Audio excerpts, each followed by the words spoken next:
Olá, preciosidades! Tudo bem com vocês? No vídeo de hoje eu vim dar continuidade ao meu testemunho. Hoje eu vou contar a terceira parte do meu testemunho. Tenho certeza que muitas pessoas vão se edificar, muitas pessoas vão ser abençoadas através desse testemunho, porque o meu testemunho é uma superação, gente. É uma superação. Na verdade, eu sou um milagre de Deus por estar aqui hoje. Gente, sempre no meu testemunho eu volto um pouquinho a algo para vocês entenderem tudo que eu passei, tá certo? Então tem algumas coisas que às vezes eu volto no testemunho para poder eu detalhar bem o que aconteceu. Então eu vou contar para vocês um pouquinho do que aconteceu. A segunda parte do meu testemunho, eu parei naquela parte em que eu falei que o meu pai ficou internado, né? Ele adoeceu, sentiu uma dor bem forte no estômago e ele ficou internado. Então essa foi a parte em que eu finalizei o segundo testemunho.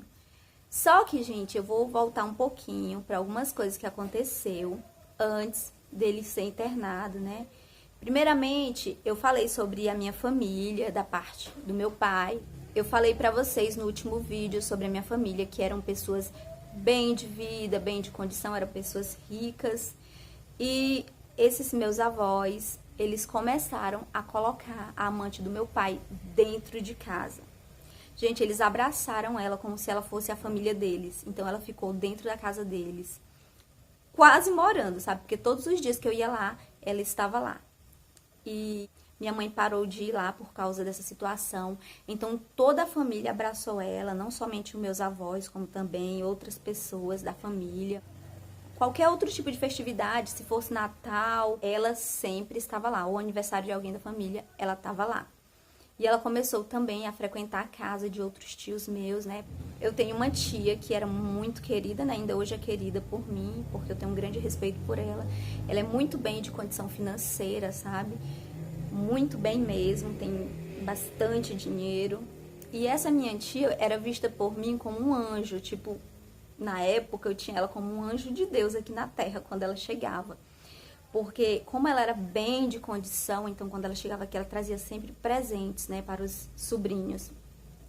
E ela trazia lembrancinha para nós, trazia sempre um presentinho.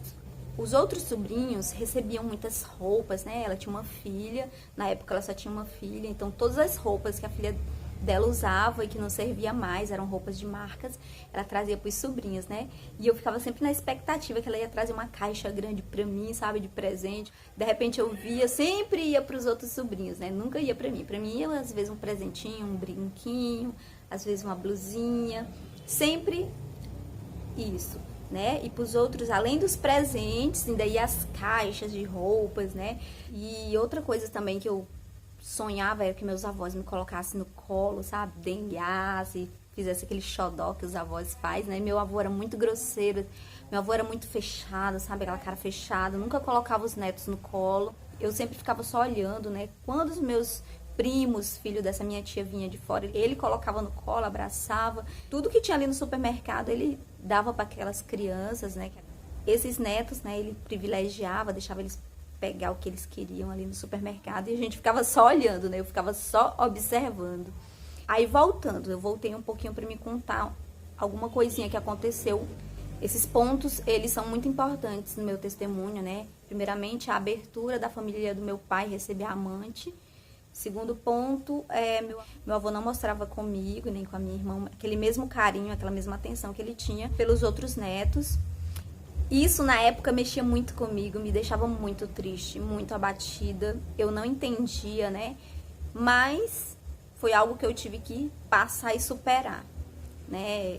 Eu também sonhava que minha tia me levasse para as praias, como ela levava os outros sobrinhos para viajar, levava para morar na casa dela também. Eu sonhava que um dia ela poderia me levar para casa dela, bom, mas isso nunca aconteceu, né? Mas Deus sabe de todas as coisas. Eu sei que chegou o período que meu pai passou mal, ele chegou de Brasília. Depois que meu pai veio de Brasília, ele começou a passar mal, né? Muito mal. Começou a sentir uma dor de estômago forte. Ele já estava morando na casa da amante. Então, ele veio passando mal até minha casa. Ele foi nos visitar nesse dia, só que eu estava para a escola. Quando meu pai veio de Brasília, eu comecei a frequentar a casa da amante do meu pai. Porque eu queria passar os finais de semana com ele, né? A minha irmã não ia, não queria. Mas mesmo assim, eu ia e ficava com ele. Passava os finais de semana com ele lá. E ela me recebia bem, né? Ela nunca me tratou mal, sabe? Tinha as ações dela ruins, mas quando eu tava na casa dela, ela nunca me tratou mal. Com relação à minha pessoa na casa dela, ela sempre me respeitou. Logo depois que ele chegou de Brasília, teve um certo dia que ele foi visitar minha mãe e eu estava para a escola nesse dia. Nesse dia ele começou a passar mal, ele passou mal na casa da minha mãe. E a minha mãe naquela hora correu, fez um leite para ele sentindo muita dor de estômago. Ele foi embora, né, passando mal. Quando eu cheguei da escola, minha mãe falou, ó, seu pai esteve aqui, passou muito mal. Minha mãe falou até assim, achei estranho, porque ele é difícil adoecer. Meu pai não adoecia, meu pai era um homem saudável. Mesmo ele bebendo muito, ele não adoecia, gente, não sentia nada. E no outro dia eu soube que ele estava internado. Me falaram que ele estava internado e que ele estava sentindo muitas dores. Eu senti algo de Deus muito forte dentro de mim, me impulsionando a visitar meu pai, me falando para mim visitar o meu pai, que eu precisava ir lá, sabe? Foi algo muito forte. E eu estava na escola e de repente eu comecei a desenhar, sabe? E eu senti muito forte que eu deveria visitar meu pai naquela noite.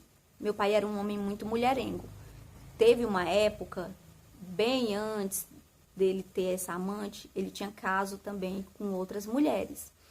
E um certo dia, uma prima da minha mãe foi na minha casa e ele engravidou a prima da minha mãe. Minha mãe pegou ele com essa prima dela na cama da minha mãe. E quando minha mãe descobriu, né, minha mãe colocou ela pra fora de casa, foi aquela confusão. E eu sei que aconteceu que ela engravidou de uma menina, né, que é minha irmã, só por parte de pai. Eu contei pra vocês entenderem o que aconteceu. Nesse dia que eu senti a voz de Deus me impulsionando aí no hospital, então eu chamei minha irmã e nós duas fomos pro hospital. Eu chamei minha mãe falou que não iria, porque saberia que a amante dele ia estar lá e meus avós iam estar lá junto, e ela não ia. E eu sei que eu chamei a minha irmã e nós fomos visitar o meu pai. Quando eu cheguei lá, eu senti algo do Espírito Santo muito forte, como se fosse a última vez que eu fosse ver o meu pai. Senti dentro de mim, eu falo pra vocês nitidamente, eu senti o Espírito Santo me falar que era a última vez que eu ia ver o meu pai, quando eu vi ele lá. E realmente foi como a minha mãe falou, a amante do meu pai estava lá, meus avós estavam lá também. E naquele momento eu abracei ele, eu comecei a chorar, chorar, chorar. Eu chorei como se fosse minha despedida, sabe? Como se fosse a última vez que eu fosse ver ele. Eu chorava, chorava. E eu sentia muito forte no meu coração para falar para ele que Jesus amava ele. Eu falei, pai, Jesus te ama. Aconteça o que acontecer, Jesus, ele te ama, ele vai cuidar de você. E ele chorava que nem um bebê, como se ele tivesse arrependido de tudo que ele tinha feito, né? Tudo que tinha acontecido, ele chorava, chorava, chorava. Gente, eu nunca vi o meu pai chorar. Foi a primeira vez que eu vi o meu pai chorar como uma criança. Ele chorou como uma criança. Ele chorava, ele me abraçava, ele não queria me soltar mais. Ele me agarrava, me apertava em cima daquela cama. Meus avós foram lá, me tirou do braço dele e falou assim, sai de perto do seu pai, menina, não tá vendo que ele está muito doente, você tá apertando ele. E meu pai estendia a mão e falava, filha, vem aqui, vem aqui. Me abraçava de novo e abraçava a minha irmã. E eu falava, pai, Jesus está com você. Aconteça o que acontecer, Jesus está contigo. E ele falou, eu vou te fazer um pedido e você faz pra mim? E eu falei, faço. Aí ele falou assim, vai buscar minha outra filha. Gente, ele nunca tinha reconhecido essa menina, que ele teve o caso com uma prima da minha mãe, como filha. Nesse dia, ele falou, vai buscar minha filha. E eu saí dentro daquele hospital a pé e fui onde essa menina, né? E fui atrás dessa menina até que eu encontrei ela. E ela tinha assim uma personalidade bem forte, sabe? Ela não era muito apegada com a gente. Eu sempre quis uma aproximação com ela, mas ela era bem assim na dela. E aí eu levei ela pro hospital, ela aceitou ir. Quando ela chegou no hospital, meu pai estendeu a mão para ela, ficou estendida a mão e chamando ela. Ela não veio abraçar meu pai. Ela ficou na porta olhando. Nessa época eu tinha 14 anos. Ela tinha uns 10 anos por aí de idade e ela ficou lá na porta. E aquela noite foi uma noite assim que eu tava sentindo que algo tava acontecendo no mundo espiritual, ia acontecer algo, mesmo eu não tendo discernimento assim das coisas espirituais, mas eu entendi que algo muito forte ia acontecer. E eu voltei pra casa e aquilo não saía da minha mente, aquelas imagens. Antes de eu sair, eu despedi do meu pai, abracei, beijei ele, falei que Jesus estava com ele. e ele tava chorando muito ainda. Eu vim embora pra casa. No outro dia eu fui pra escola. Quando eu cheguei na escola, eu comecei a desenhar aquele momento que eu passei com meu pai. E eu desenhei aquele momento que a gente viveu junto. O Espírito Santo falava que meu pai estava morrendo, que meu pai estava morrendo. E meu pai passou mal, né, na madrugada. E ele foi enviado para a capital, né? A ambulância levou ele para a capital. E no outro dia, posteriormente a esse dia que eu estava na escola, escrevendo, desenhando, eu desenhei. Ainda hoje eu tenho no meu diário essa imagem de mim deitada por cima dele, abraçada nele, chorando. E quando foi no outro dia de manhã que eu fui pro cursinho de bordado, quando eu saí do cursinho de bordado, eu encontrei a minha irmã, já chegando na prefeitura, que o cursinho era na prefeitura. Eu encontrei a minha irmã, vinha ao meu encontro e ela falou: Célia, o papai faleceu. Célia, o papai morreu. Nesse momento, assim, meu mundo desabou, sabe? Eu perdi o chão. E eu falei: como assim? Ela falou: nosso pai faleceu. E ela me abraçou, um abraço muito forte, muito triste. Naquele momento eu já fui para casa da minha avó, né? Já estavam se preparando para chegar o corpo. E foi muito rápido, gente, tudo que aconteceu, sabe? E eu digo pra vocês que todas aquelas orações da minha infância, o grito de socorro, o pedido de ajuda pra Deus, sabe? Naquele momento veio tudo na minha mente, sabe? Eu queria que meu pai tivesse comigo, não tivesse morrido, que ele tivesse mudado, que ele tivesse voltado pra casa, que ele fosse uma outra pessoa, mas eu creio que Deus entendeu que ele não iria mudar, que ele ia continuar, né, no mundo das bebidas, que ele ia continuar fazendo o que ele estava fazendo. Ele já estava se envolvendo com drogas também, e a gente descobriu depois. E eu chorei muito, muito, acho que eu chorei tudo que eu tinha que chorar. Minha mãe chorou, a minha irmã chorou também. Foi um clima muito ruim, porque a amante dele também estava lá. Minha mãe começou a dizer para ela ir embora. Gente, vocês não imaginam a batalha espiritual que tá sendo pra mim gravar esse vídeo. Toda hora o celular desliga sozinho, toda hora o celular dá pane, toda hora acaba a memória, sabe? E é que eu esvaziei a memória do celular, então tá difícil, mas eu vou continuar. Eu sei que o corpo do meu pai chegou e eu abracei ele, eu chorei muito, eu fiquei muito triste, mas eu lembro que, e eu esqueci de contar algo muito importante pra vocês. Uma noite antes do meu pai falecer, eu estava orando a Deus o tempo todo. Desde o dia que eu saí do hospital, eu estava orando a Deus, para Deus enviar alguém para falar de Jesus pro meu pai lá em Teresina, na capital. E ele estava no corredor, né? E não tinha vaga para ele, ele precisava de uma UTI imediatamente. E não tinha vaga para ele. E falaram que na hora que ele estava no corredor, entrou uns evangélicos lá. Eu não sei a quantidade de evangélicos, não sei se foi 2, mas eu sei que entrou evangélicos lá, onde meu pai estava no corredor ainda. Eles pegaram na mão do meu pai e falaram: você aceita Jesus como salvador da sua vida? E naquele momento meu pai abriu o olho, não conseguia falar, e meu pai respondeu que sim, que aceitava Jesus como salvador da vida dele naquele momento. E só deu tempo dele falar isso quando ele confessou Jesus como salvador da vida dele. Ele fechou os olhos e faleceu, gente. Ele faleceu naquele momento. E quando minha tia, né, que estava com ele e a amante dele me contaram isso, foi um grande presente que eu tive de Deus, porque eu tive o consolo no meu coração que o meu pai, na hora da morte, gente, ele aceitou Jesus novamente e ele pôde se arrepender dos pecados dele, né?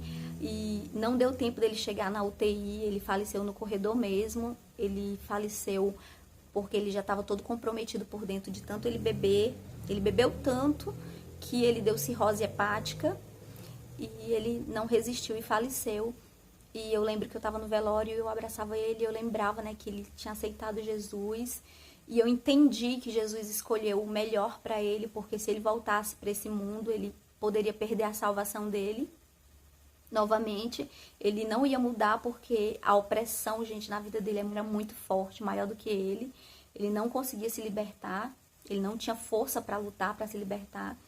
Ele chorava querendo se libertar, mas não conseguia. E eu sei que no momento oportuno que Jesus teve uma oportunidade de chegar lá, Jesus chegou na hora certa e Jesus fez aquilo que Deus entendeu que era melhor, porque Jesus sabe o que é melhor. Embora nós tivéssemos sofrido muito, embora nós tivéssemos chorado muito, tivéssemos ficado triste porque nós não queríamos que esse fosse o fim dele, nós queríamos que ele fosse feliz, que ele visse as netas maravilhosas que ele tem hoje, que ele visse o meu esposo, a minha vida, a minha família. Eu queria que ele estivesse curtindo esse momento comigo hoje, sabendo que hoje eu sou uma mulher realizada, uma profissional, uma mãe, uma serva de Deus, uma mulher que cuida da obra de Deus. Eu queria que ele visse isso hoje. Mas o Senhor, ele sabe sempre, gente, o que é melhor. Então, por isso que eu digo pra vocês, não importa a situação que esteja acontecendo, Deus vai sempre resolver da melhor forma. Às vezes não vai ser da forma que você quer. Deus, ele sempre faz o que é melhor. Ele sabe o que é melhor. Porque a vontade do Senhor é boa, perfeita e agradável. Aquele não era o fim que eu queria pro meu pai. Mas Deus, ele sabe de todas as coisas. E Deus sempre faz tudo no momento certo. Tá bom? Então, no próximo vídeo eu dou continuidade. Pessoal, esse foi o vídeo. No próximo vídeo eu dou continuidade, porque não terminou. Meu testemunho é muito grande. Mas eu creio que até aqui vocês tenham entendido. Qualquer dúvida, coloque nos comentários. Abraço a todos, fiquem com Deus e até o próximo vídeo.